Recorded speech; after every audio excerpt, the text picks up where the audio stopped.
Hélène, on est ici pour parler des facteurs humains en plongée. Tu es notre première invitée, puis on avait vraiment hâte de te recevoir parce que il faut savoir qu'Hélène, quand elle vient à la boutique, on a toujours des conversations sur les incidents, les accidents. J'ai toujours comme une liste de questions pour Hélène à chaque fois qu'elle passe le pas de la porte. Puis c'est toujours des échanges qui sont super enrichissants pour moi. Et puis, avec le temps, Hélène a participé de façon considérable à l'augmentation de la sécurité dans nos activités, de par, je pense, ton métier, de par tes intérêts, de par ta vision qui est différente de la mienne. Des fois, quand on est dans nos chaussures depuis très longtemps, on ne voit plus nécessairement qu'est-ce qu'on pourrait améliorer. Puis avec toi, je sens toujours qu'on upgrade la sécurité autour des activités, autour des candidats, qu'on devient des meilleurs instructeurs, des meilleurs rescues, des meilleurs dive masters, des meilleurs hosts pour nos candidats plongeurs, pour notre communauté. Fait que c'est vraiment tout le temps trippant de pouvoir partager avec toi. Puis, j'aimerais ça que tu te présentes. OK, bonjour tout le monde. En fait, moi, c'est Hélène. Je plonge depuis à peu près une dizaine d'années. Puis la plongée, c'est vraiment pas quelque chose qui était naturel pour moi. Moi, j'ai eu le chemin difficile sur toute la ligne, mais j'aime ça quand même. Quand même, c'est le convaincant. Oui, c'est ça. J'aime ça, la plongée quand même. J'ai fait ça parce qu'on m'a amené vers là, parce que mon conjoint plongeait. Fait que je dis, ça pourrait être une belle activité. Fait qu'on a on a commencé à plonger tranquillement dans le sud un petit peu. Puis là, on y allait, mettons, une fois par 2 ans. Fait qu'à chaque fois, il fallait recommencer. Fait qu'au bout de 3 voyages, on s'est dit, ça n'a pas de bon sens, cette affaire-là. Surtout, tu sais, on était des open water. On était supposé de plonger jusqu'à 60 pieds, 21 mètres. Puis là, tu vas dans le sud, puis là, le groupe, ils se rendent à 25 mètres, c'est beau, il y a quelque chose. Ah non, viens, c'est pas grave, c'est pas grave. Personnellement, ça me chicotait beaucoup, cette petite affaire-là. Fait que là, un moment donné, on dit, on va revenir au Québec, puis on va se former comme il faut. Comme ça, quand on va y retourner, on va comprendre ce qu'on va faire, puis on va dès là, être un peu plus sécuritaire. Fait que d'emblée, moi, la sécurité, c'est quelque chose qui m'a toujours traversé l'esprit. Puis là, petit à petit, en revenant au Québec, on a connu Nautilus, puis là, on s'est mis à faire plus de cours de plongée. Puis tranquillement, j'ai même fait des cours de plongée technique au travers de mon cheminement. Fait que pour quelqu'un qui aime ça quand même, je pense que c'est quand même pas pire comme parcours. Pourquoi tu dirais que tu aimes ça comme quand même? Parce qu'avec le temps, tu es resté comme avec une crainte de ce sport-là ou juste parce que c'est pas ta nature première d'être à l'aise dans l'eau? Je pense que c'est pas ma nature première. Je pense que j'ai toujours une petite crainte qui reste.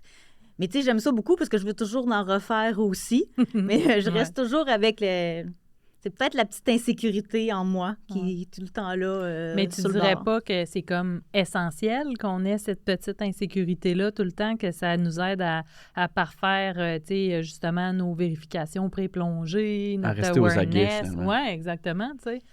Bien, peut-être que oui. Mais peut-être que non. Je vois des gens à côté de moi qui se développent de façon, qui ont des courbes de progression beaucoup plus rapides, probablement justement parce qu'ils n'ont pas cette petite retenue-là.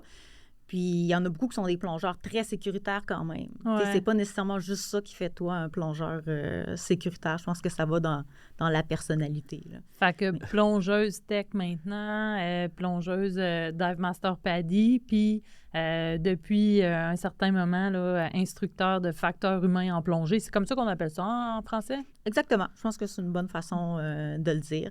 Avec l'équipe de Garrett Locke qui est au Royaume-Uni, là, qui a développé, lui, le site du Human Diver pour vraiment introduire les facteurs humains à la plongée. Puis là, je vous vois déjà, c'est quoi ça, les facteurs humains comme C'est ça, tel? on veut savoir, parce que là, nous, on le sait, là, on en parle, mais toi, je pense que tu es la meilleure personne pour nous expliquer c'est quoi ça? Bien, en fait, les facteurs humains, là, c'est tout ce qu'on est, tout ce qu'on fait, c'est notre façon de réagir, notre façon d'interagir avec notre environnement. En plongée, si on y va en la plongée comme telle, bien, toutes les plongées qu'on va faire, on va avoir des interactions avec notre environnement, on a des tests à faire avant, on a interagi avec les autres plongeurs. Tout ça, c'est des facteurs humains. Puis on peut diviser les facteurs humains en des habiletés non techniques, qu'on dit non techniques par opposition aux habiletés techniques qui sont, mettons, le maintien de notre flottabilité, notre position dans l'eau, la façon de faire une ascension. Ça, je vais appeler ça des habiletés techniques comme telles. C'est pas du tout aucun rapport avec la plongée technique ou la plongée récréative. Là, c'est vraiment des habiletés. Puis les habiletés non techniques, on va parler de la communication, de la collaboration, le travail d'équipe, la façon dont notre cerveau prend des décisions, notre conscience situationnelle, tout ça, c'est des habiletés non techniques. C'est quelque chose que implicitement, on va apprendre à partir des premiers cours de plongée, si on parle de la plongée spécifiquement comme telle, mais c'est souvent fait de façon implicite. Il n'y a pas beaucoup de cours de plongée, en fait, de toutes les agences que j'ai vues. Je ne prétends pas du tout connaître toutes les agences parce qu'il y en a vraiment beaucoup. Mais les facteurs humains sont tout le temps un petit peu imbriqués dedans, mais en même temps, sont jamais distingués comme tels, puis il n'y a jamais des exercices spécifiques pour les développer.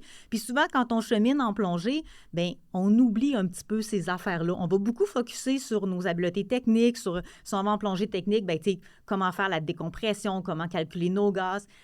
Mais nos habiletés à communiquer, à collaborer, comment que notre prise de décision va se faire dans un environnement qui est somme toute quand même un peu hostile, hein, parce que jusqu'à maintenant, je ne connais pas beaucoup d'humains qui sont capables de respirer sous l'eau. Difficile. C'est ça. Fait que tout ça, ça fait que les habiletés non techniques sont quand même aussi très, très importantes. Moi, c'est fou parce que c'est quand même assez récent que j'entends parler de facteurs humains en plongée. J'ai toujours eu beaucoup d'intérêt pour lire sur les incidents, sur les accidents. On sait qu'on retrouve des rapports du coroner en plongée assez facilement.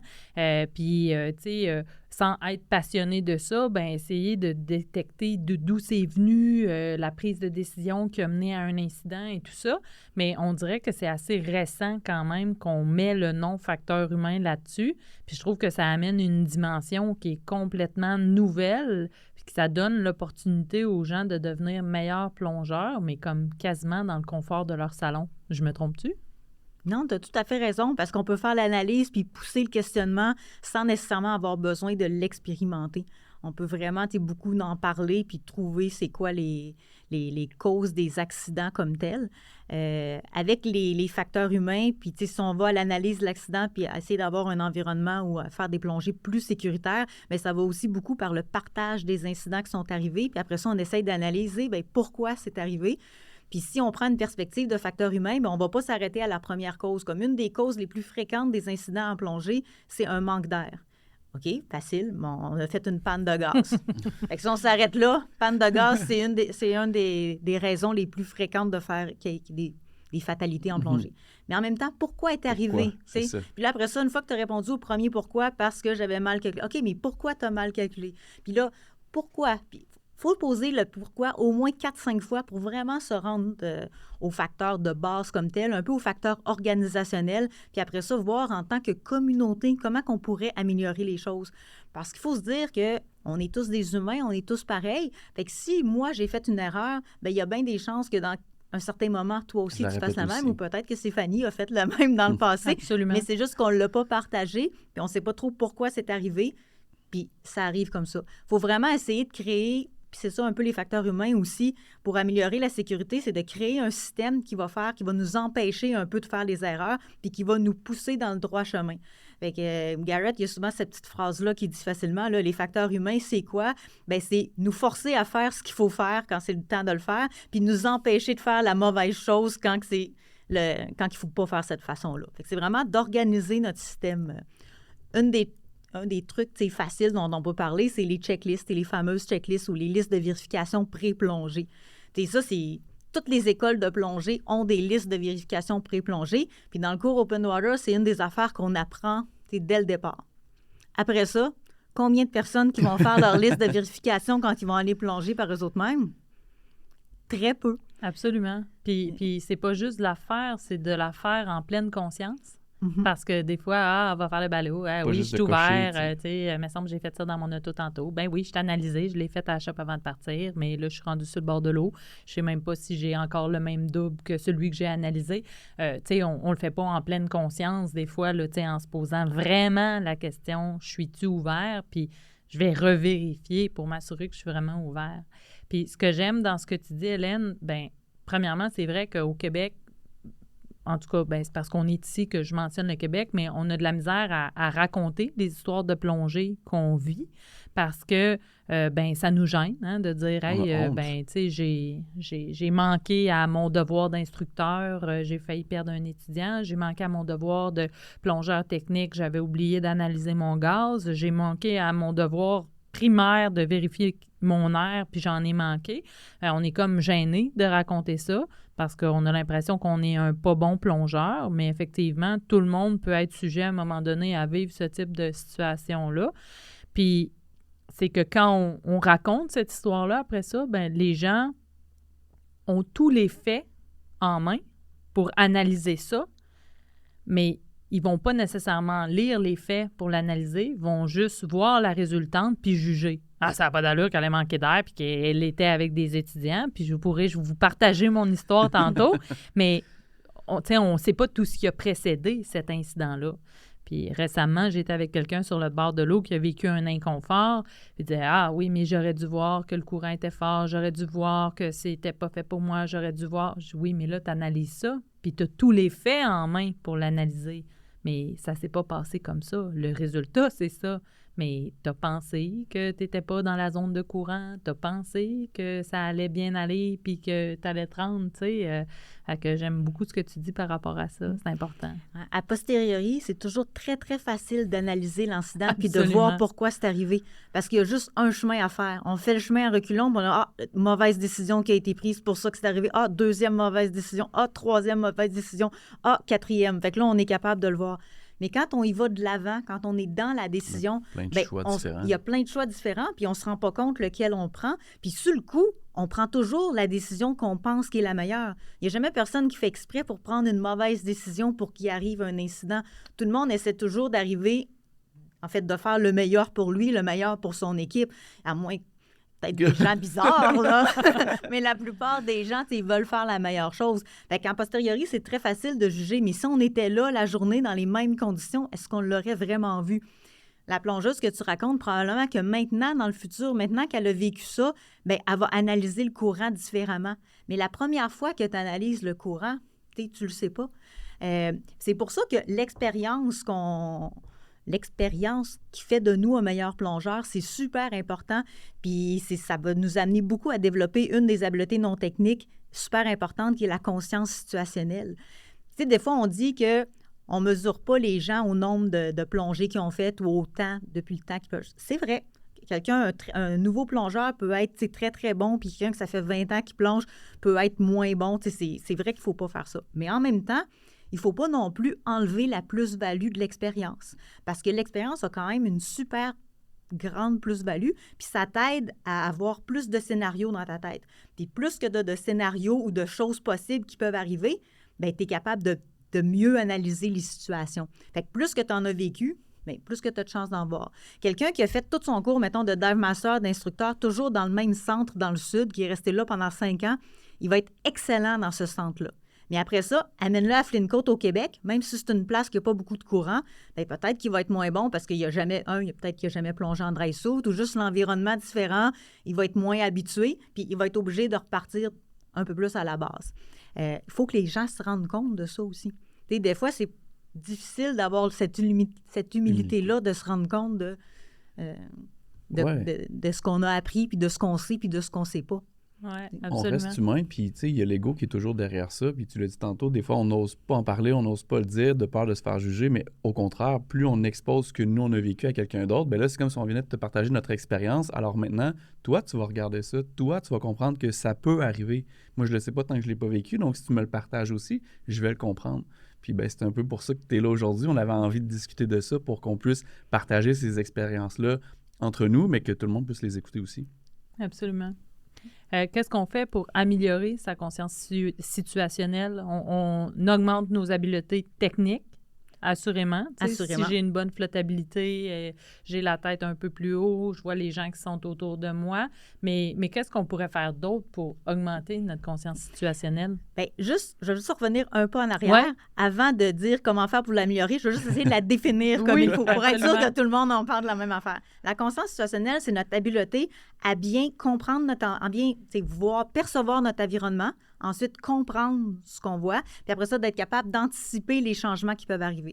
Donc, percevoir notre environnement, voir ce qui se passe, les changements qui peuvent arriver, le changement de courant, le changement de température de l'eau, le fait que le courant vient d'arriver, le fait qu'on descend en profondeur parce que notre dry suit se squeeze, tout ça, c'est des perceptions. Évidemment, quand on est un plongeur débutant, comme tu dis, on focus tellement juste à maintenir notre flottabilité ou, tu sais, juste, OK, pour monter, il faut que je vide faut que je vide ma dump valve. Juste ça prend comme 95% de notre esprit. Fait qu'on n'a plus notre cerveau, il n'y a plus d'espace pour percevoir le reste de notre environnement. Fait qu'effectivement, la première étape pour avoir une meilleure conscience situationnelle, c'est de maîtriser nos habiletés de base. Une fois qu'on commence à maintenir nos habiletés de base, bien là, on va pouvoir regarder notre environnement, regarder un peu les poissons, voir ce qui se passe autour. Parce que moi, je me rappelle, quand j'étais une plongeuse débutante, bien, les poissons, là, j'en voyais aucun, là. As-tu vu la grosse tortue? Oui, c'est ça. Elle était passée à côté de moi. Puis là, moi, j'étais tellement stressée juste à maintenir ma position dans l'eau ou essayer de faire une ascension, de s'assurer que mon binôme était vraiment proche de moi parce que j'avais comme une peur bleue qui s'en aille loin. Bien, les poissons, les tortues, là, c'était comme le cadet de mes soucis, là. Je les voyais pas pantoute. Puis plus qu'on devient bon, bien là, on sait que notre binôme est là. On le voit toujours dans le coin de notre œil, on dirait. Puis là, on est capable de regarder d'autres choses autour tout en le voyant. Fait que c'est sûr qu'en développant nos habiletés techniques, on devient meilleur. Ensuite, comprendre ce qui se passe. C'est beau de voir que le courant a changé, mais qu'est-ce que ça signifie, ça, que le courant vient de changer de bord? Bien, peut-être que ça signifie que quand tu vas revenir, tu vas être face au courant, fait que tu vas consommer un petit peu plus, puis ça va être plus difficile de t'emmener. Mais tu sais, ça, si tu ne l'as jamais réalisé, ça ne va pas nécessairement te venir tout seul, tu sais, comme ça. C'est vraiment... Comment faire pour améliorer ça? Bien, c'est en partageant avec les autres plongeurs avec qui on le fait. C'est en prenant conscience à la fin de la plongée que ça nous a pris, pour dire quelque chose, 100 bars pour aller à une place, puis 150 pour revenir. Hey, comment ça que j'ai consommé autant en revenant? Tu sais, c'était quoi la différence entre les deux? Mais si on n'a pas fait l'effort de retenir la consommation d'air qu'on avait, bien, on ne sera pas capable de rendre ça. Fait que c'est toutes des petites choses de percevoir notre environnement, bien percevoir nos instruments. Puis après ça, bien, anticiper. Fait qu'une fois que j'ai réalisé que quand je vais face au courant, je consomme plus d'air, je consomme plus de gaz, bien là, la prochaine fois, je vais dire, oh, le courant vient de changer. J'anticipe que je vais en avoir besoin de plus, fait que je vais revenir à mon point de départ plus tôt. Fait que c'est tout ce genre d'affaires-là. Donc, pour améliorer notre conscience situationnelle, bien, bien maîtriser nos habiletés de base. Puis à toutes les fois qu'on rajoute des affaires à nos plongées, bien, il faut revenir un peu. Mettons qu'on décide qu'on veut faire de la plongée technique, puis on se met à plonger avec un stage, bien, mine de rien, on va reculer de 3 pas. Parce que là, c'est un truc de plus, ça paraît pas beaucoup, mais juste rajouter une petite affaire. Puis il y en a qui rajoutent une petite affaire, ça va super vite, ils vont revenir rapidement à leur niveau de base. Il y en a d'autres qui, comme moi, tu rajoutes une petite affaire, là, ça prend comme beaucoup de plongées avant de revenir au niveau où on était avant. Il faut apprendre à se connaître, il faut respecter aussi la vitesse à laquelle... Il faut le respecter. Tu le dis, ça, parce que là, tu deviens un meilleur plongeur, tu es rendu expérimenté, on t'ajoute une nouvelle pièce. Je me souviens, je suis capable de le faire. Non, peut-être qu'aujourd'hui, tu n'es plus capable. Je me souviens quand je suis passé au double en début de saison, c'était quelque chose, là. C'était pas pareil. Je consommais beaucoup plus d'air. Même si j'étais plus stable, c'était beaucoup plus long de mouvoir. Puis, tu sais, pourtant, j'étais comme crime. L'année passée, ça allait tellement bien. Pourquoi, là, je suis rendu là? C'est difficile de me dire, Michael, c'est nouveau, là. On recommence. C'est correct, c'est normal. Fait que quand on est encore plus expérimenté, ça doit être beaucoup plus difficile de l'assumer puis de dire bon, ben je vais reculer 3 cases. Ben, exact. Moi, je vois souvent ça dans l'assertif Advance. Quand tu fais la plongée de nuit, là, les candidats n'ont jamais eu de lampe dans leurs mains. Puis là, tu leur dis non, attache-la sur ta veste. Comme ça, à tout moment, tu peux la laisser tomber, finalement. Mais là, tu sais, souvent, ils ont envie de l'avoir attachée au poignet avec la leash qui vient avec. Puis là, à partir du moment où ils tiennent la lampe, c'est comme s'ils ne pouvaient plus gonfler, dégonfler, équilibrer leurs oreilles. Ils ont vraiment une main qui a disparu, là. Sont devenus là, handicapés par la lampe. Puis là, je leur dis tout le temps, c'est pour ça que je veux pas que tu la tiennes dans ta main. Accroche-la sur toi, allume-la, puis tu la géreras une fois que tu auras atteint la profondeur à laquelle tu veux plonger, que tu auras parfait ta flottabilité à cette profondeur-là, que tu te seras assuré que ton copain de plongée est là. Là, tu te mets à avancer avec ton copain de plongée. Là, tu sais, comme tu peux la détacher ou même juste la laisser accrocher sur ton équipement puis mettre ta main en dessous. Comme ça, ben, tu sais, tu n'auras pas à la gérer. Mais quand on leur donne une lampe, c'est comme s'ils venaient de perdre un bras, tu sais. Fait que ça me fait penser à ça. Ouais. Mais c'est bon. Puis tu vois, juste le fait de nous le partager, ça fait que, mettons que tu donnes un cours d'instructeur, ben tes instructeurs, ils vont dire « Ah oui, c'est vrai, Stéphanie m'a raconté ça. » Fait que je vais surveiller mes étudiants un peu plus. Fait que le partage de ces petites expériences-là, c'est une super bonne façon d'améliorer notre conscience situationnelle, d'améliorer d'augmenter notre boîte de différents schémas de pensée. Absolument. Le débriefage, qu'on dit, là, Ouais. le débriefage pas sponsé, ou c'est juste le partage d'expérience, c'est vraiment super bon. Il faut que ça soit fait dans un bel environnement et pas un environnement de jugement, mais un environnement où on se sent en sécurité de partager nos impressions, nos histoires, exactement.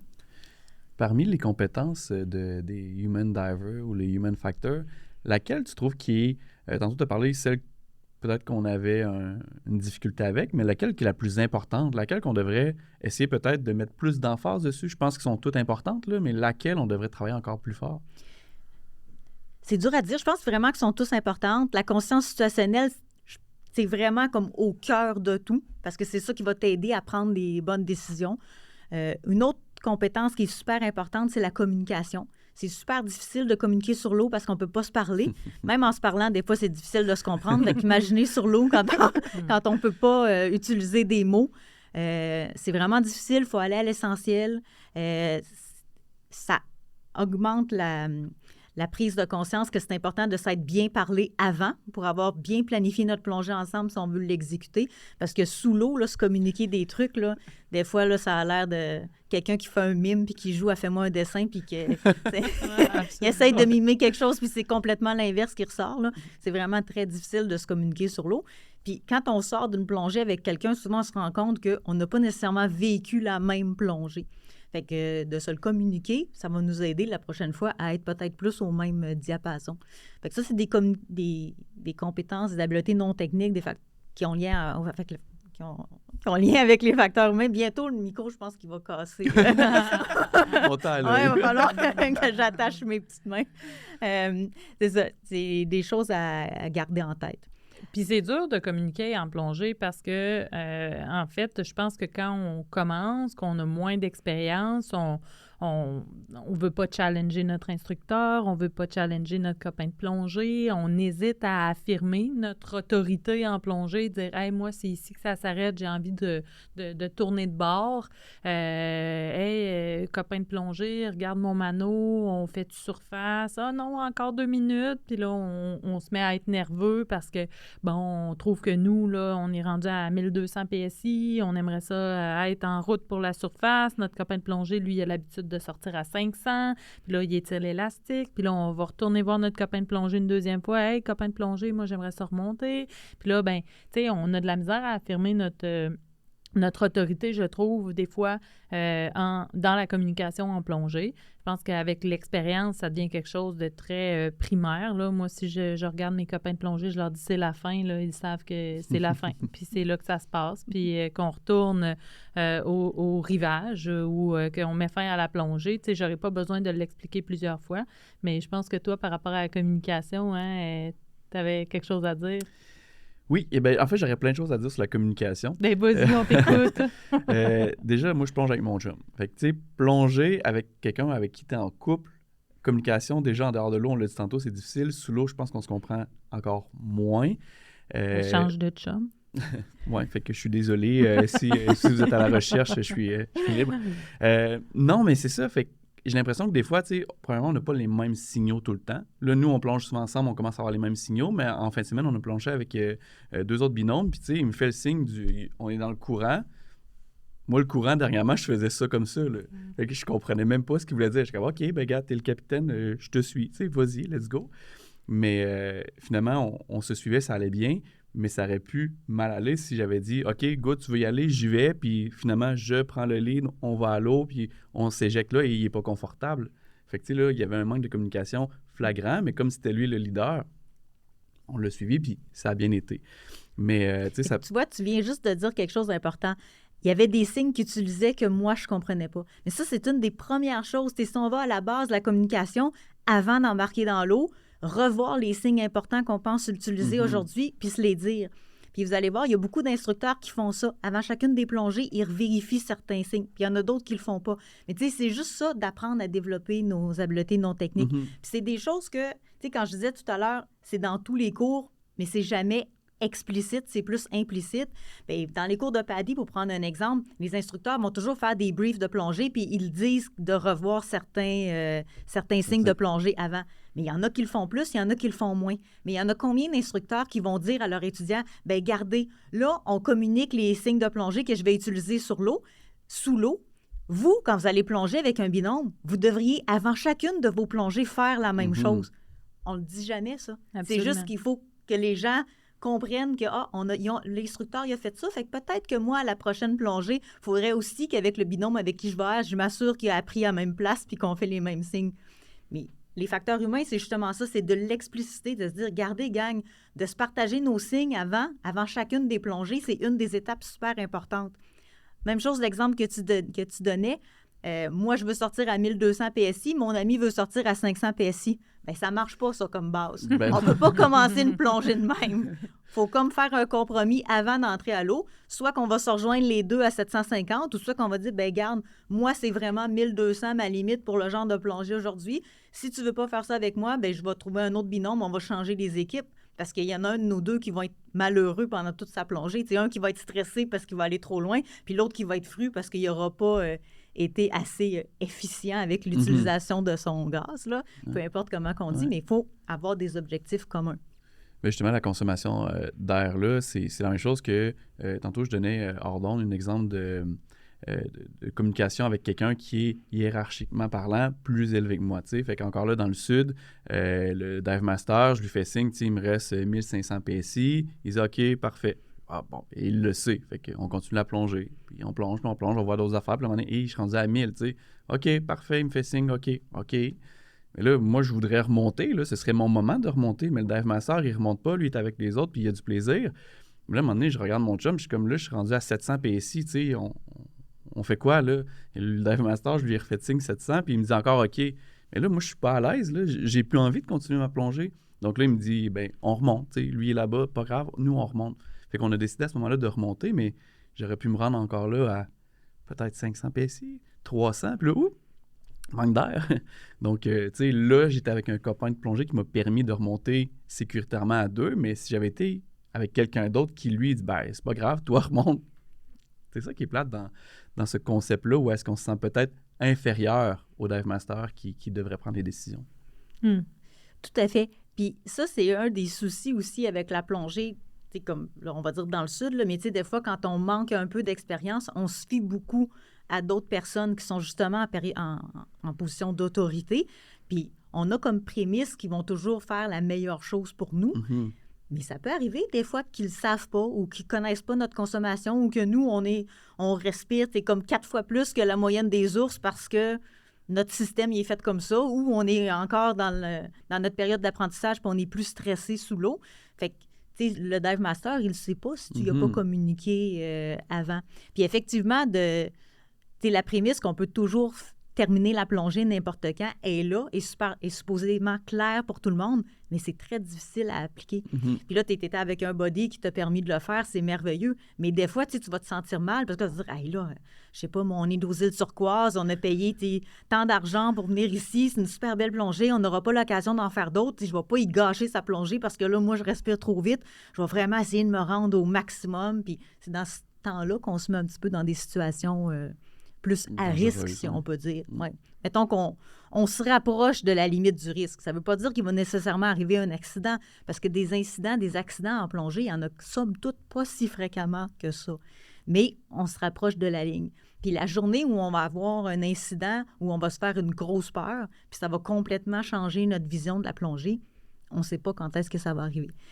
Puis malheureusement, j'ai déjà rencontré beaucoup de plongeurs qui ont comme mis fin à cette belle activité-là, justement parce qu'ils sont allés trop proches de la ligne, ils se sont fait très peur, puis après ça, ils ont décidé qu'ils mettaient fin à tout ça. Alors moi, je connais personne qui s'est fait peur en sortant de l'eau avec 1500 PSI dans son cylindre. Personne. Je connais plus de gens qui se sont fait peur en sortant avec du 200-300 PSI que de gens qui ont eu trop d'air dans leur cylindre. Ceci étant dit, tu as raison, c'est dur d'affirmer son autorité, même quand on est avec des gens qui sont, surtout quand on est avec des gens qui sont plus expérimentés que nous. Puis moi, au point de vue de la communication, j'aimerais juste ajouter que je trouve, personnellement, puis je ne sais pas si dans les facteurs humains, on en parle, que trop communiquer, ça peut aussi devenir un enjeu de communication. Dans le sens où, des fois, je vois des instructeurs qui vont donner 17 signes qui peuvent potentiellement être utilisés en plongée à des étudiants qui n'ont pas beaucoup d'expérience. Puis, passer 3 signes, ben tu sais, la personne est déjà en surplus d'informations. Là, il faut que je retienne, ça va bien, ça va pas, ça va bien à surface, ça va pas à surface, panne d'air. Puis on oublie avec l'expérience qu'on a aujourd'hui que, ben tout ça, là, c'est pas encore acquis. La personne, il va falloir qu'elle y pense sous l'eau, en plus du temps, en plus de la direction, en plus de la profondeur. Puis là, ben tu as des instructeurs qui en ajoutent. Puis là, ben ils ajoutent aussi les exercices qu'ils vont faire, puis comment ça va se passer, puis la position dans l'eau et tout. Fait que je trouve que ça peut aussi être un obstacle à la communication de trop communiquer d'informations. À un moment donné, il faut aller à l'essentiel. Puis, je sais pas ce que tu en penses. Je suis super d'accord, parce que c'est vrai que notre cerveau, il ne retiendra pas tout. Ceci dit, les cours de plongée, tu sais, à la base, tu veux tellement tout dire, puis tu as tellement peu de temps que des fois, c'est difficile de faire le tri. Mais effectivement, il faut faire le tri, puis il y a certains moments où tu peux en dire plus. Puis, mettons, dans le 5 minutes avant la plongée, bien là, il faut vraiment que tu dises les 5 choses essentielles pour cette plongée-là. Ça serait 5? Je sais pas si non, mais c'est pas au hasard. Hélène a dit ça. Non, mais c'est vrai que pour moi, tu sais, passer 10, là, pour des gens qui n'ont pas beaucoup d'expérience, là, puis je parle pas d'un plan là, de plongée là, technique là, où on s'en va faire de la déco avec des gas switch et tout ça, là, mais je parle pour une plongée simple de certification. C'est vrai que je trouve que des fois, là, passer 10 informations, c'est peut-être mieux d'aller faire quelques exercices avec des signaux, remonter à la surface, refaire un petit briefing avec les prochaines directives, redescendre, un peu comme on fait en piscine avec les candidats. Puis, ben c'est sûr qu'avec le temps puis l'expérience, ben là, on est capable de task-loader le monde, hein, de leur donner un peu plus de tâches parce que, justement, il y a des choses qui sont déjà acquises. Ouais, il y a des affaires que tu n'auras pas besoin de dire. Comme au début, les premières plongées, il faut t'expliquer comment faire la remontée. Mais quelqu'un que ça fait comme 20 fois qu'il plonge, ben, tu n'as plus besoin de t'expliquer comment faire sa remontée. Il va être capable de domper le gaz puis tout ça. Mais au début, il faut vraiment... C'est comme apprendre à conduire une voiture manuelle. T'sais, au début, il faut que tu réfléchisses. OK, je tasse, pèse sur la cloche, blablabla. Puis là, ça prend comme 30 secondes, juste réfléchir à ça. Puis après ça, au bout d'un certain temps, tu es capable de parler du souper que tu as fait la veille en même temps que tu t'écloches. C'est exactement la même chose de bâtir nos compétences, nos habiletés. Fait qu'on a parlé de conscience situationnelle, de communication, comme habileté non technique. Il y aurait quoi d'autre? Quoi d'autre? Bien, il y a la prise de décision, qui est comme un peu notre but, hein, de toujours prendre des bonnes décisions. Fait que la prise de décision, bien, on pourrait jaser longtemps de la façon dont notre cerveau réfléchit puis tout ça, mais je pense que c'est un peu technique pour ce qu'on a envie de se dire aujourd'hui. Il faut juste savoir que la prise de décision, tu sais, dans certains moments, il faut s'arrêter puis réfléchir un petit peu. Notre premier instinct, notre réflexe n'est pas toujours le bon. Moi, c'est ça que j'aime retenir de ça, là, c'est qu'on a plein de réflexes qui arrivent. Des fois, on a appris des affaires, mais dans certaines situations, notre premier réflexe ne sera pas nécessairement bon. Fait que ça challenger un petit peu, puis réfléchir, pourquoi je fais ça? Ah oui, c'est-tu vraiment la bonne chose à faire? T'sais, un exemple facile, mettons qu'on a une panne d'air en dessous de l'eau. Souvent, le premier réflexe d'un plongeur, ça va être de remonter à la surface parce que c'est là qu'est l'air. Mais ce n'est pas nécessairement le chemin le plus sécuritaire de remonter en haut. Si tu as un plongeur à côté de toi qui peut te partager l'air, bien, probablement que tu vas être capable de résoudre la situation direct là, puis après ça, vous allez pouvoir remonter tranquillement de façon contrôlée, ce qui devrait être plus sécuritaire. Mais pour que ton réflexe, ça soit de demander à ton bidôme de te partager l'air, bien, il faut que tu l'aies pratiqué. Fait que, tu sais, c'est pour que tu pratiques certaines habiletés, puis les habiletés de sauvetage, tout ça, il faut les pratiquer aussi pour pouvoir les mettre en œuvre. Il ne faut pas juste les pratiquer quand on fait le cours Open Water, puis après ça, quand on refait notre cours Rescue. Il faut les pratiquer pour être capable de les mettre en pratique rapidement. Puis c'est ça, quand il nous arrive un souci, bien, il faut comme réfléchir, c'est quoi la meilleure chose à faire. Parce que des fois, la surface, si c'est accessible, bien, OK, c'est un chemin, mais est-ce vraiment le meilleur? Puis quand ça va vite, puis tu paniques, c'est pas nécessairement évident de réfléchir, de prendre le temps de réfléchir à tout ça. Non, parce que rapidement vient le rétrécissement de la perception. Rapidement, le cœur bat plus vite, la consommation d'air augmente. On le sent tout de suite là, quand on est en situation un peu plus périlleuse. Puis c'est vrai que ça devient assez difficile de prendre des décisions dans ce temps-là. Ça me rappelle, dans ma certification de plongée sous glace, j'ai paniqué à un certain moment, puis Antoine mon chum faisait la formation avec moi, puis les deux, on était comme en mode panique, mais tu sais, on était calme, ça paraissait pas, puis là, je le regardais, j'étais comme « Hey, moi, ça va pas », puis il me disait « OK », puis là, j'étais comme toi, il disait « OK », mais ça allait pas, il me le disait pas, mais ça allait pas.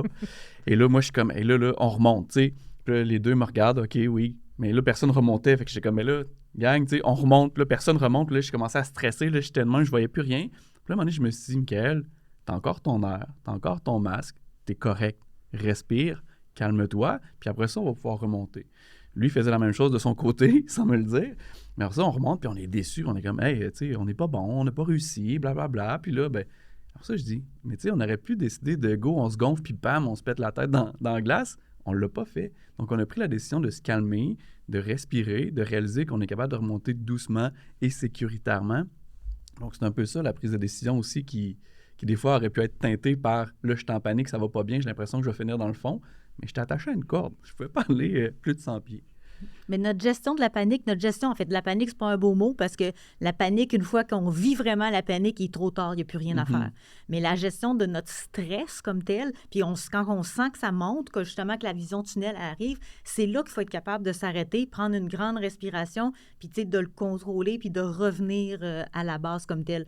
Puis ça, c'est une super compétence à apprendre à développer, là, à apprendre à gérer son stress, puis à essayer de pas laisser la panique nous envahir, justement, de l'arrêter avant. Ça, c'est super, c'est quelque chose de vraiment très, très bon. Puis ce que tu dis, tu sais, j'étais déçue à la fin, on n'a pas réussi, blablabla. Il faut faire attention où on met l'emphase.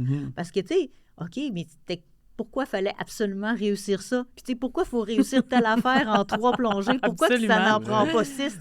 Où que c'est écrit que... Fait qu'il faut faire attention. Des fois, on se met des gros objectifs, tu sais, telle affaire, mais... C'est pas grave, il n'y a rien qui... Ta vie va être aussi belle quand même que ça te prend 4 plongées à réussir à faire ça versus une. Fait qu'il faut faire attention. Des fois, on vit des grosses déceptions. Pour si on remet les choses en perspective, bien, c'est pas quelque chose de vraiment majeur comme tel. Fait que, mais ça, c'est pas nécessairement des facteurs humains, c'est d'autres discussions en général. Là. Mais quand on parle de sécurité psychologique puis de l'ambiance dans laquelle on va apprendre, l'ambiance dans laquelle l'instructeur va être capable de nous mettre, bien, c'est un peu ça aussi, d'être capable de dédramatiser les affaires, de laisser les gens apprendre chacun à leur rythme, de ne pas mettre des objectifs qui sont irréalistes peut-être pour certains aussi. Mais tu sais, des fois, de se mettre des rêves comme tels, mais tu sais, pourquoi? Pourquoi pas voir la marche suivante au lieu de voir, tu sais, la 15e marche en haut de l'escalier? On peut y aller un à la fois. Ouais. J'aime toujours dire aux candidats qui commencent un Open, un Advanced, le processus, il commence aujourd'hui, puis il finit quand il finit. Puis je leur dis tout le temps devant mes instructeurs quand on arrive dans le cadre de la certification pour réenchérir cette idée-là qu'ils ne sont pas obligés, eux non plus, d'amener un étudiant à la conclusion de leur certification durant le week-end. Tu peux décider comme instructeur que, bien, malheureusement, ça va, ou heureusement, ça va prendre 1 ou 2 plongées de plus, puis tu peux dire au candidat, « Ah, ça va être plate, tu vas être obligé de revenir 2 plongées de plus », ou dire au candidat, « Hey, on t'offre une opportunité en or de revenir faire 2 plongées de plus avec nous pour consolider les acquis. » Tu sais, c'est vraiment une question de présentation puis de perception au final.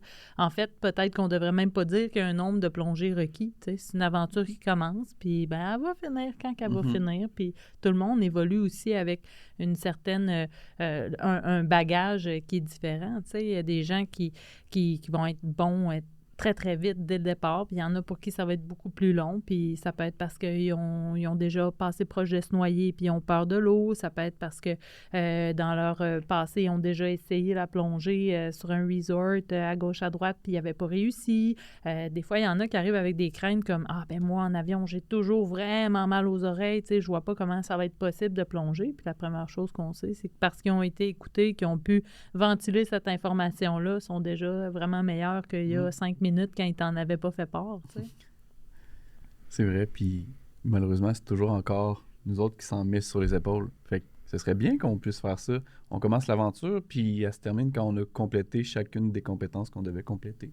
Est-ce que tu crois que ça pourrait aider à communiquer plus facilement? On parle de communication. Si je lui disais tout de suite d'abord, moi, je suis pas à l'aise avec le masque, je suis pas à l'aise avec ci, on complétera peut-être éventuellement. Est-ce que les facteurs humains seraient différemment, pas utilisés, mais exploités, démontrés? Je sais pas vraiment. En fait, on parle beaucoup de facteurs humains, mais les facteurs humains, c'est ce qui enrobe un peu la plongée puis qui vont te suivre un petit peu partout. Si on se poussait pas, là, des fois, on va se pousser parce que je suis là en fin de semaine, il faut que je termine en fin de semaine. Fait que, je vais-tu réussir, je vais-tu pas réussir? Fait que des fois, il y a la pression des pairs, comment est-ce qu'on... Mais il y a beaucoup de pression qu'on se met aussi, puis il y a beaucoup de normes sociales qu'on essaie de respecter au travers de tout ça. Ça fait... C'est pas nécessairement comme un facteur humain comme tel, mais c'est sûr que ça fait partie de nos façons d'apprendre comme tel. L'environnement dans lequel on apprend, les standards que la société ou comme que l'industrie de la plongée met aussi, bien, c'est sûr que ça met certaines limites, certaines balises. Des fois, c'est des bonnes, des fois, il y en a qui sont un petit peu plus questionnables comme telles. Fait que tout ça ensemble, c'est certain que c'est des choses sur lesquelles on peut travailler pour améliorer la sécurité de tout le monde, en bout de ligne. Moi, j'ai envie de vous raconter ma petite histoire de facteur humain. Oui, qu'on l'analyse ensemble. Donc.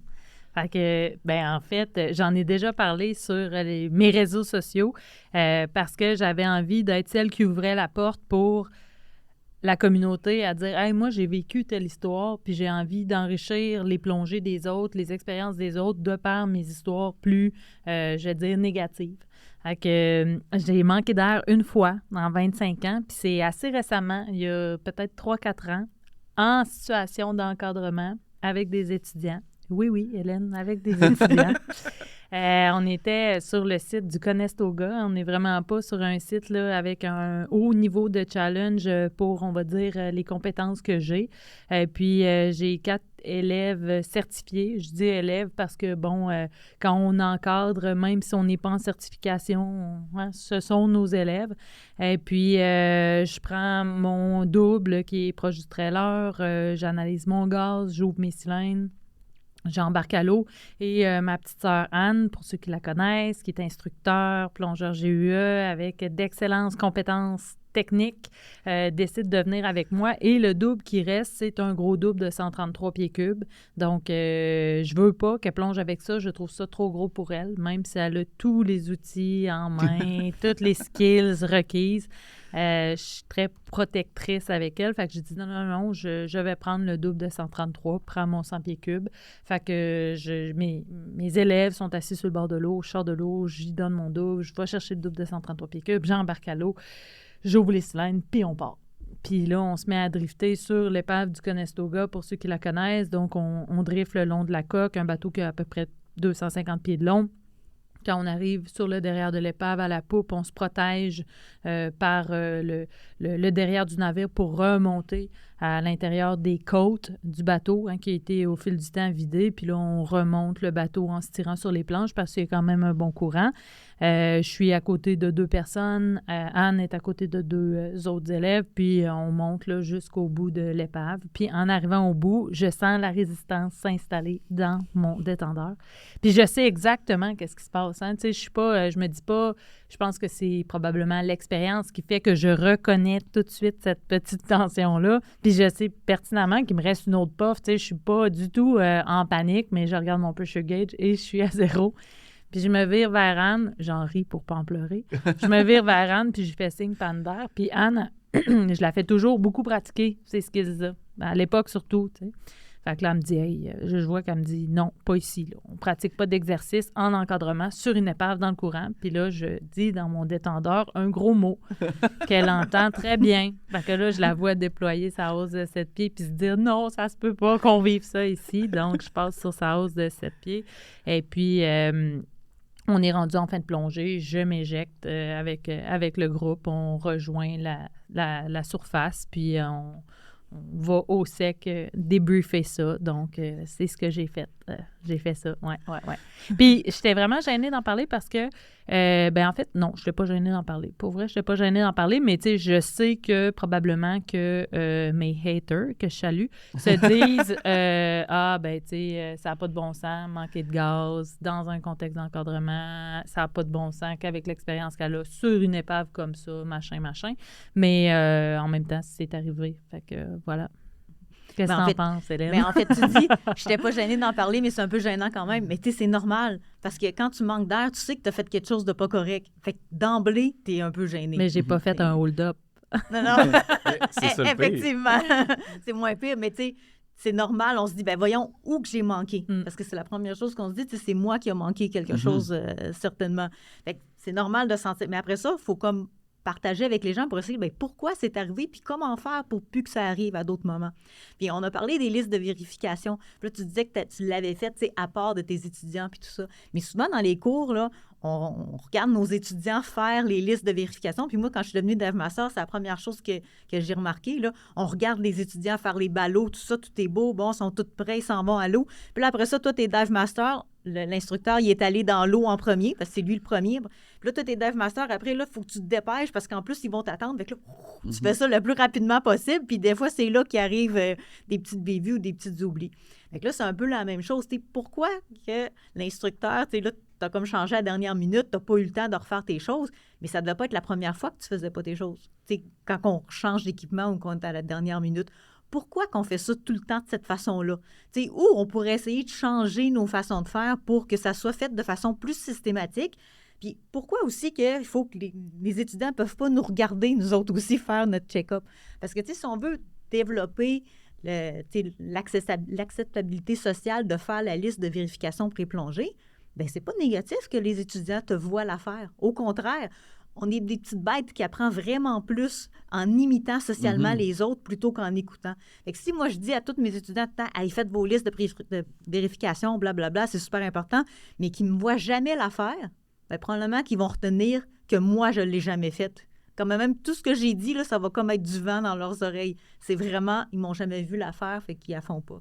Fait que ça, c'est une des choses à se questionner en tant que groupe, ou quand on encadre, qu'on fait l'instructeur, quand est-ce que moi, en tant qu'instructeur ou que Dive Master qui encadre, quand est-ce que je fais ma vérification? L'autre chose qu'on peut aussi, si on veut aller plus loin, c'est par rapport à l'organisation, comment ça qu'il y avait un cylindre vide qui était à côté des cylindres pleins? Comment qu'on peut organiser nos affaires? C'est qui l'a laissé là? Ou on ne veut pas pointer, là, mais comment ça que ça se retrouvait comme ça? Est-ce qu'il n'y aurait pas une meilleure façon d'organiser nos affaires pour que les cylindres pleins puis les cylindres vides ou à moitié vides ne soient pas nécessairement au même endroit? Mais ceci dit, c'est 100% de ma faute. Puis, des fois, je vois des gens embarquer à l'eau, puis dans le contexte des certifications, puis à la quantité de gens qu'on passe dans une certification ou dans les voyages, embarquer à l'eau puis dire, là, il n'avait pas ouvert mon cylindre. J'ai entendu ça cet été, il n'avait pas ouvert mon cylindre, puis je suis comme, non, il n'y a pas de... Il n'avait pas ouvert mon cylindre, là. Tu dois vérifier toi-même ton cylindre. Fait que, à ce niveau-là, c'est moi qui a vraiment manqué de ne pas le ré-regarder. Puis avec du recul, je sais exactement pourquoi c'est arrivé, dans le sens où j'avais fait mon ballot sur mon équipement avec mes étudiants. J'aime faire des ballots très complets parce que, justement, je trouve que ça fait... Mais le fait de l'avoir enlevé puis de repartir, pour moi, c'est... je me suis pas dit, il faut que je refasse mon ballot. C'était déjà fait.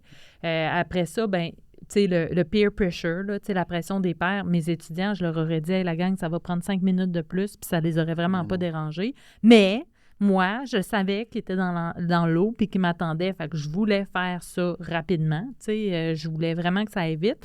Puis une fois que tu te mets à dériver avec des gens qui ont moins d'expérience, tu tiens une petite main à droite, une petite main à gauche, mets une petite puff d'air à droite, mets une petite puff d'air à gauche. Mon attention est 100% sur ces gens-là. Arrive sur le derrière, fait passer une première étudiante. Oh, une pochette de plomb qui t'avait de tomber. Clip la pochette. Reviens sur le bateau. Puis là, tu commences à te tirer à gauche. Ah, Geneviève est encore là. Mylène est encore là. Gilbert est encore là. Roger est encore là. Mylène, Gilbert, Roger. 2000, 1500, tu sais. Puis là, tu vérifies les pressions. Puis c'est comme, ça s'emboîte, ça s'emboîte, ça s'emboîte. Puis la première chose que tu sais, c'est que tu as 30 minutes de passer. Puis que, tu t'es pas occupé de toi-même. Tu n'as jamais regardé ton gauge à toi jamais, tout ce temps-là. Jamais, je le sais. Mais non, mais après ça, mais si tu recules dans tes plongées que tu es instructeur, combien de fois tu vas regarder ton gauge quand tu es instructeur, à la moyenne de tes plongées? pas souvent. Ben, tu sais, je Ben, veux c'est dire, ça. effectivement. C'est comme des petites habitudes. Puis normalement, si tu fais une plongée pour toi, pour avoir une bonne conscience de ta consommation, on devrait le checker aux 5 minutes. Mais j'ai jamais vu, moi, un instructeur vérifier aux 5 minutes parce qu'il y a bien trop d'autres choses à faire. Oui, C'est puis ça. je pense qu'il y a aussi le fait que, tu sais, je sais très bien que si je pars avec, tu sais, un 100 pieds cubes plein, tu sais, puis que je suis à 30 pieds, je veux dire, j'en ai pour 3 jours là, avant de manquer d'air, tu sais. Fait que je le vérifie une première fois, puis je vais faire mon check en respirant sur mes 2 détendeurs, en regardant mon pressure gauge, je sais que je suis bien ouverte. Fait que, tu sais, à partir de ce moment-là, je sais... Quand je vais regarder mon mano, au bout de 20 minutes, je sais qu'est-ce que je vais voir sur mon mano parce que ça fait 25 ans que je fais ça, tu sais. Fait que je suis pas, tu sais, si je regarde après 20 minutes, ben tu sais, je m'attends à avoir 2700 PSI, là. Fait que je pense que ce confort-là qu'on devrait pas avoir, mais qu'on acquiert avec le temps, puis qui devient un peu, on peut dire une normalisation. Ouais, Oui, tu peux dire ça. J'aimais ça, on s'en allait vers ça, je pense. Oui, mais c'est quoi, d'ailleurs, une normalisation de la déviance? Qui devient un peu une habitude. Oui, exact. Tu peux Parce dire. que c'est fort dans les facteurs humains de parler de ça. Ce serait quoi? Normaliser la déviance, qu'on dit? Oui, bien, en fait, la normalisation de la déviance, c'est un terme qui a été créé quand ils ont fait l'analyse de l'accident du Challenger là, en 1987. Mais C'est quoi l'accident du Challenger? Tu sais, la navette qui a explosé. Ah, OK. La navette de la NASA spatiale qui a explosé moins de 30 secondes après le décollage. Il n'avait pas fait de vérif, eux. Il y avait des O-rings qui passaient pas les standards. OK. Mais c'était ça la raison comme telle. Mais la normalisation de la déviance, c'est quoi? C'est de faire quelque chose qui est un petit peu à côté du standard, mais de le faire tellement souvent que ça devient notre nouveau standard. C'est un petit peu ça. Comme faire un stop à l'américaine, mettons? Oui. Ou comme rouler sur les autoroutes à 120 km/h. Parce que, tu sais, on sait que la limite est à 100 au Québec sur les autoroutes, mais tu sais, tout le monde roule à 120, puis c'est toujours correct. La police va même pas nous arrêter jusqu'à 120. Fait que, tu sais, tout le monde dans leur tête, la limite, c'est comme 120 et non 100. Mais c'est sûr que, tu sais, si tu regardes par rapport à la sécurité, ta marge de sécurité est un petit peu diminuée quand tu vas à 120 versus à 100. Absolument. Puis appliquer à la plongée. Ça devient comme la norme acceptée pour tout le monde. Appliquer à la plongée, bien, c'est un peu comme tu dis, mettons qu'on dit que la norme, c'est de vérifier. Bien, le problème en plongée, premièrement, c'est qu'il n'y a pas de norme claire pour toutes. Puis que les normes sont différentes d'une agence à l'autre. Fait que ça, c'est vraiment compliqué en plongée. Ça donne un truc... un défi supplémentaire. Un défi supplémentaire, c'est ça. Mais mettons qu'on dit qu'on veut vérifier notre gauge à chaque 10 minutes pour dire quelque chose. Bon, la norme, ça serait ça. Mais là, tranquillement, t'es instructeur, tout ça, t'es habitué. Bon, moi, je le vérifie aux 20 minutes, puis c'est correct. Ta nouvelle norme, ça devient 20 minutes. Mais c'est sûr que ta nouvelle norme est un petit peu moins sécuritaire que la première. Puis là, ben, tu progresses là-dedans, puis là, tu avances, puis là, ben, tout le monde autour de toi fait la même chose. Tous les instructeurs, on le vérifie juste aux 20 minutes parce que, on sait comment ça marche. Puis fait que là, la nouvelle norme, ça devient 20 minutes. Puis là, maintenant, il arrive un accident, puis là, tu te dis, ah, mais comment ça, je l'avais pas checké depuis 35 minutes. Ah, mais c'est vrai, la norme, c'est 10, mais là, finalement, moi, je le faisais tout le temps à 20, puis là, j'ai étiré un petit peu plus, puis ben, dans ces circonstances-ci, c'est toujours de repousser doucement la limite, mais pas toi en tant qu'individu, c'est comme tout le monde repousse tranquillement la limite, de sorte que la nouvelle limite devient le nouveau standard socialement accepté par tous, mais qui devient tout le temps un petit peu plus loin, ta marge de sécurité diminue tout le temps un peu. Les listes de vérification pré-plongée, c'est un bel exemple aussi. On le voit beaucoup, parce que, normalement, on devrait en faire une avant chacune de nos plongées tout le temps. Puis là, je pense que dernièrement, là, dans notre communauté, on en fait de plus en plus. Absolument. Avec GUE qui a pris la place, ça a comme remonté un petit peu. Mais moi, quand j'ai commencé, là, j'ai fait le ballot quand j'ai fait mon cours. Puis après ça, des vrais ballots, là, je pense que ça a pris là, jusqu'à temps que je fasse mon cours rescue puis que je revoie c'était quoi vraiment le ballot pour le refaire. Parce que sinon, j'ouvrais mon cylindre, je vérifiais que ma veste était correcte, mais c'était tout. C'était pas ordonné, c'était pas nécessairement avec mon binôme.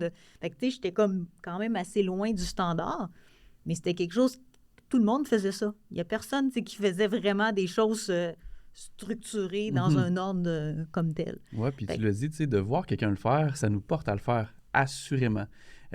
Juste en fin de semaine, on est en activité, puis première plongée sur le fameux Conestoga, justement. On saute à l'eau. J'ai pas manqué d'air. Non, ça a bien été, Ça a bravo. bien été. Tu sais, je fais mes trucs, je m'assure que tout va bien, mais avec mon binôme, on l'a pas fait parce que dès l'entrée à l'eau, difficulté à mettre les pannes, puis là, ben, il y a du courant un peu, puis là, ben, on a géré d'autres choses, puis on n'a même pas vérifié notre équipement ensemble. Je suis pas GUE, mais on a beaucoup de binômes GUE autour de nous, des gens GUE, fait qu'on fait un peu le GUE Edge, mais là, on l'a pas fait du tout. Mais après ça, le dimanche, au Log 21, on était avec 2 autres qui sont GUE. Ils ont fait leur GUE Edge devant nous. On est arrivé, puis ben, crime, c'est vrai. Alors, on l'a fait à ce moment-là, parce qu'on les a vus faire. Mais toutes les autres plongeurs, on n'a pas vu personne le faire, donc on l'a pas fait.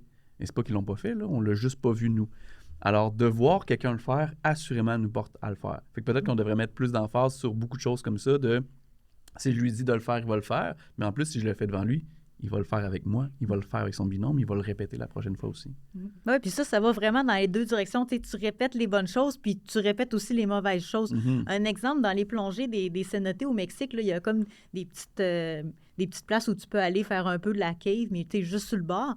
Puis il y a plein de plongeurs qui vont à certains endroits. Tu peux plonger par toi-même. Puis là, il y a une place que c'est marqué de ne pas y aller. Mais là, il y a plein de monde qui y vont. Mais si tu vois 5 personnes avec un cylindre y aller avant toi, tu vas dire « Ah, ça ne doit pas être si pire, c'est marqué de ne pas y aller, mais moi y aller quand même. » Puis il y a plein de monde qui font ça, là, qui dépassent la ligne, qui font le petit tour, même si c'est clairement écrit que tu n'es pas supposé d'y aller. Mais pourquoi ils font ça? Bien, parce qu'ils ont vu d'autres mondes faire, puis ça a l'air d'être correct. Fait que voir des gens, que ce soit dépasser les règles, on ne la lit pas. On dit, ils sont allés. C'est écrit de ne pas y aller, mais ça, ils sont allés, sont revenus, ça a l'air correct. Moi aussi, je veux aller voir ce que là, je veux aller découvrir des choses. On a un instinct quand même de... on veut découvrir, on veut explorer. C'est un peu ça aussi, la plongée. Fait que, puis encore une fois, c'est comme si d'être rigoureux, des fois, ça n'a pas la cote. Je sais pas si tu comprends ce que je veux dire. Tu as tout à fait raison. C'est comme si c'était pas sexy. Tu as raison, c'était pas sexy d'être rigoureux. Fait que ça fait que la personne là, pour qui c'est vraiment important la vérification pré-plongée, la personne pour qui c'est vraiment important de sortir avec beaucoup de gaz, la personne pour qui c'est vraiment important d'avoir un équipement entretenu, ben c'est pas la personne. Ouais, c'est ça. Mais non, têteux, lui. Mais tu sais, ça devrait avoir la cote. C'est ça. Vis le moment. Moi, quelqu'un qui me raconte qu'il a failli mourir, je trouve pas ça cool, tu sais. J'aime bien mieux quelqu'un qui a l'air de toujours bien planifier, qui prévoit avec rigueur, qui entretient avec rigueur. Tu sais, je trouve que ça me fait des bons copains de plongée, mais c'est vrai, c'est comme si ça n'avait pas la cote. Ouais. Fait que c'est ça qu'il faut essayer de partager, de développer ce sentiment-là, de toujours être un peu plus sur nos gardes, puis que ça ait la cote d'être... de pencher du côté sécuritaire. Puis de comprendre ce qu'on fait aussi, c'est beaucoup ça. Absolument. De comprendre les règles, pourquoi ils sont là. Tu dis, il y en a qui veulent sortir avec beaucoup d'air. Bon, OK, fine.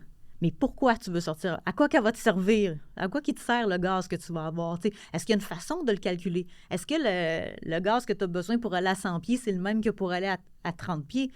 20 minutes à 100 pieds versus 1 heure à 30 pieds. C'est quoi la différence? Il y a des façons de calculer ça. Puis ça aussi, on peut l'apprendre. Fait que là, on ne dira plus un chiffre dans les airs, mais on va être capable de le justifier puis de l'enseigner. Fait que ça, je pense, c'est une belle façon aussi de partager l'information. Absolument, mais en même temps, on parlait des agences plus tôt, puis on disait que les agences n'ont pas des règles claires par rapport à ça, mais il y a quand même des agences où on peut faire un deep à 130 pieds avec un 80 pieds cubes, puis il y a quand même des agences où le turn pressure ou le gaz minimum requis va être beaucoup plus grand.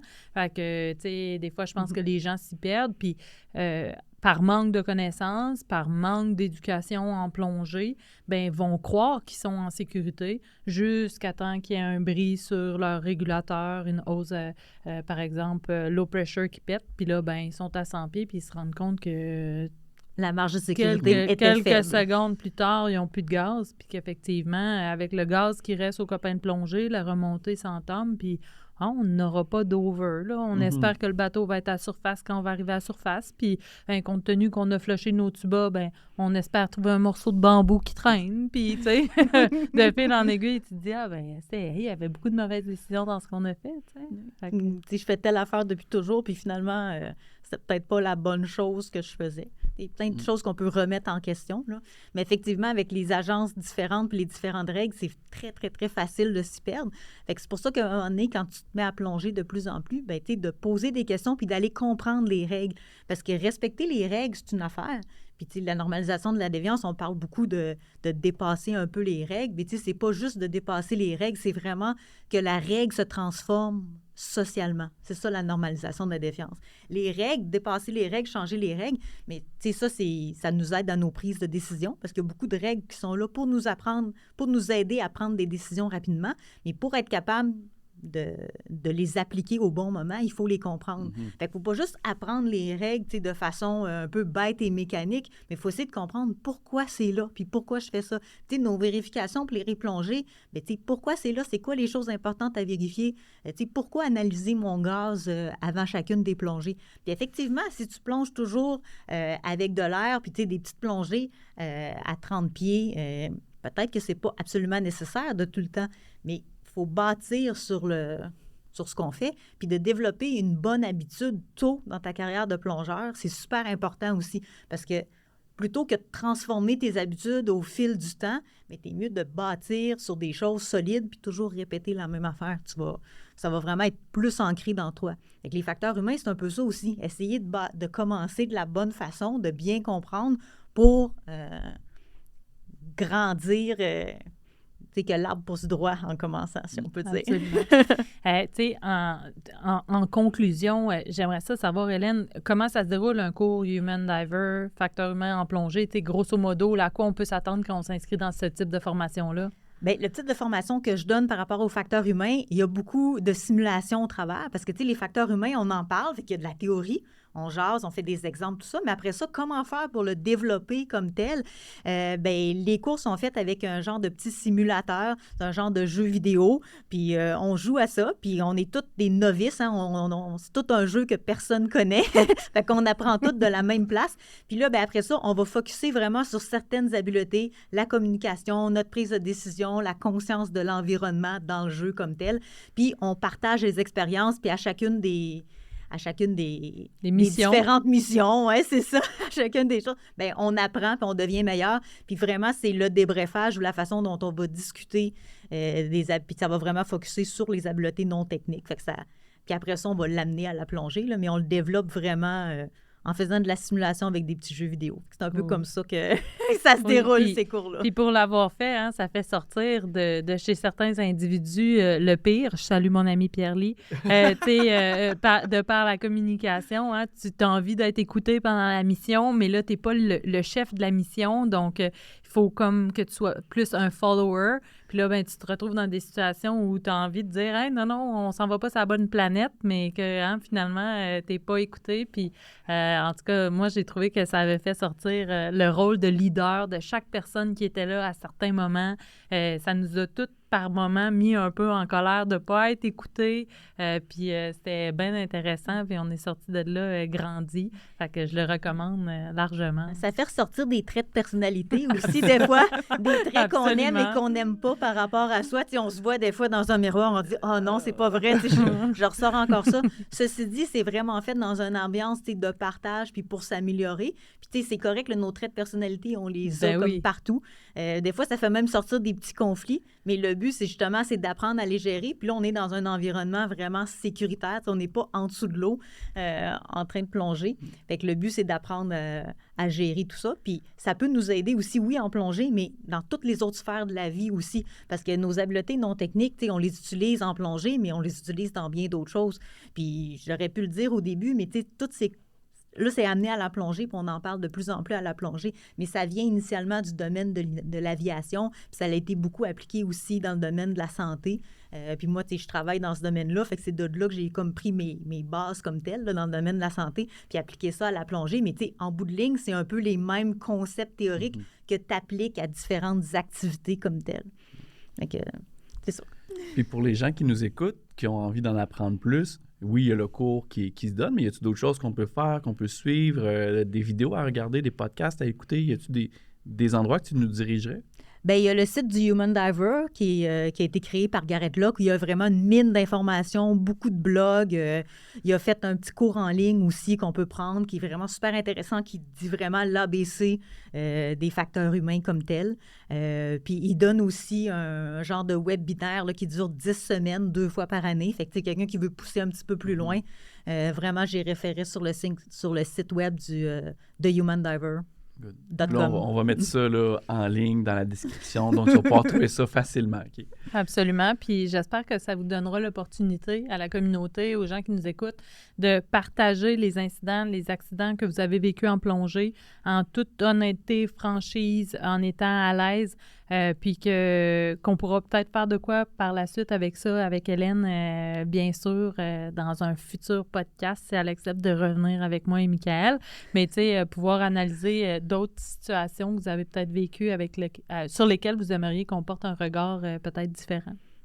Oui, parce qu'aujourd'hui, on a beaucoup parlé des facteurs humains, tu sais, la base un peu, comment les appliquer à la plongée. Mais après ça, on peut faire une révision des incidents, un peu comme on a fait avec Tapanda, mais tu sais, d'en parler puis de discuter des facteurs humains qui ont mené à ça, puis comment faire pour aussi corriger certaines affaires. Fait que c'est comme un deuxième regard. Merci beaucoup, Hélène. Ça fait plaisir. Merci de ta présence.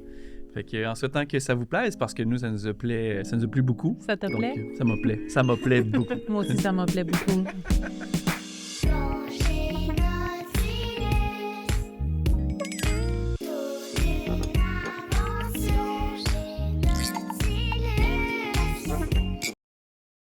Quand j'ai commencé à plonger à un moment donné, j'avais tout le temps le bac qui restait avec Nautilus parce que, bon, j'étais staff, mais tu sais, je travaillais au Jardin Mobile, fait que j'avais pas d'argent pour m'acheter un équipement. Fait que j'avais tout le temps le dry, genre 2X large. Puis, c'est à la fin des plongées, quand les instructeurs partaient, ben je partais avec eux, c'est la dernière plongée parce qu'il y avait quelqu'un qui était sorti qui pouvait faire le rescue. Puis, on était partis, genre, vraiment au large, puis j'avais comme la tête vraiment par en bas. Mes jambes n'étaient plus dans les bottes du dry. Toutes mes jambes étaient dans le tronc du saut. Puis là, tu sais, je faisais signe, mais non, ça va très bien parce que, tu sais, l'instructeur était là avec ses étudiants, puis moi, j'étais hot, tu sais, j'étais là comme la rescue. Tu sais, ça pouvait pas comme partir en couille, là, tu sais, il fallait que je reste la personne hot du groupe jusqu'à temps que je pop par les pieds à la surface, mais là, je peux pas palmer parce que mes jambes ne sont plus dans le dry. Puis là, il faut que j'appelle à l'aide, puis c'est mon kick de l'époque qui vient me chercher. Ça, c'est très bon. Fait que là, à partir de ce moment-là, je me suis dit, dès que ça part en couille, dès que je pense que ça part peut-être en couille, rappelle-toi toujours, Stéphanie, que c'est ton kick qui peut venir te chercher. Fait que là, maintenant, je suis vraiment bonne à dire que ça va pas dès le départ. Fait que c'est mon truc, la gang. Si vous pensez que ça va peut-être pas bien, rappelez-vous que ça peut être la personne sur qui vous tripez bien raide qui vient vous chercher. Puis là, à ce moment-là, c'est moins le fun un peu.